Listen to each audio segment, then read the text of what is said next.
Kızlar kүйөөңөр лох болсочу.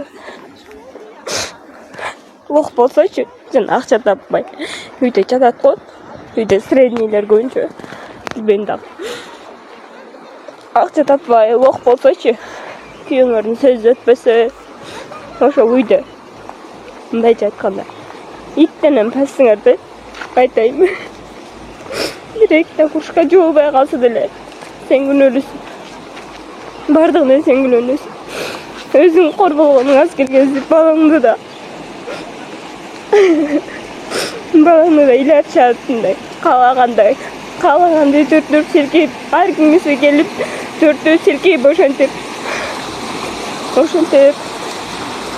Билбейм, күйөөңөр лох болгондо жаңа кор эле болосуңар.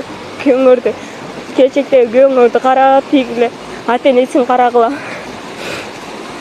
Ата-энеси бактылуу жашабаган болсо,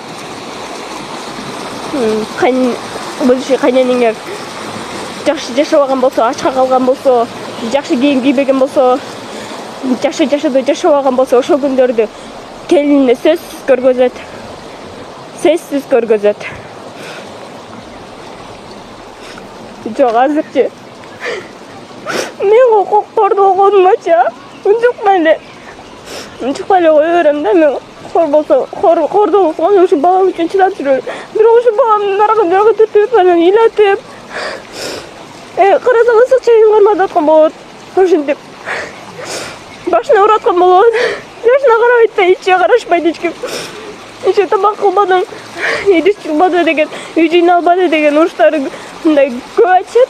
Бирок сага эч ким мындай ооруп калганда эме кылып, карап, тишиң ооруса, башка жагың ооруса карабайт.